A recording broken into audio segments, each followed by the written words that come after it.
Un an après la mort de Sophie Ould Cheyne, un militant des droits de l'homme, en février 2023, lors de son interrogatoire dans un commissariat de police, le débat autour des violences policières refait surface en Mauritanie et anime les réseaux sociaux. Aujourd'hui, c'est lui, je ne le connais même pas, mais je suis là en tant qu'un jeune Mauritanien pour lui soutenir.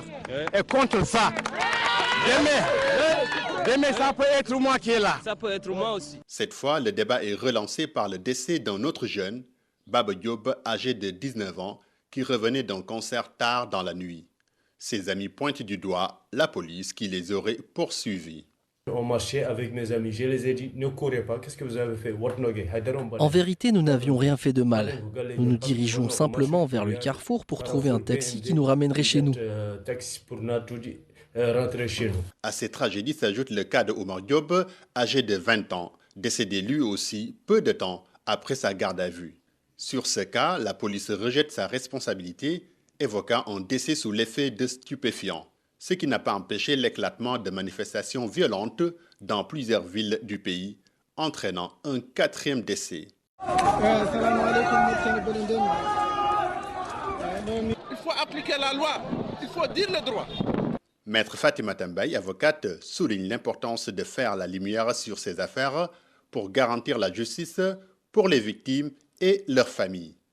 Avant, c'était Soufi. Il y avait des jeunes, le jeune Mohamed Lemine qui est mort. Et celui-là, l'autre on a dit que c'est les effets toxiques. Et celui-là, il est mort des effets toxiques aussi. On se pose la question, est-ce que Mohamed Lemine qui est mort à Bogué est mort sous les coups des toxicologies?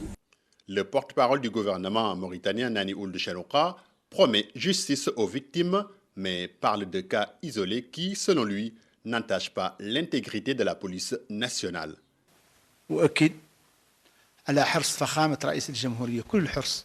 Je peux confirmer l'engagement de son Excellence le Président de la République à traiter ce dossier de manière transparente et conforme aux procédures légales.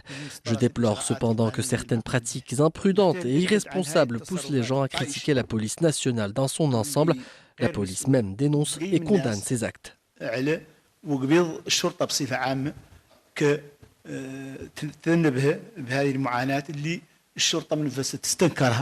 À ce stade, un premier procès a été ouvert sur le premier cas de décès, celui de Sophie Ould Cheyne, mettant en cause 8 policiers, dont un commissaire. Mohamed Diop, Medi 1, Nouakchott.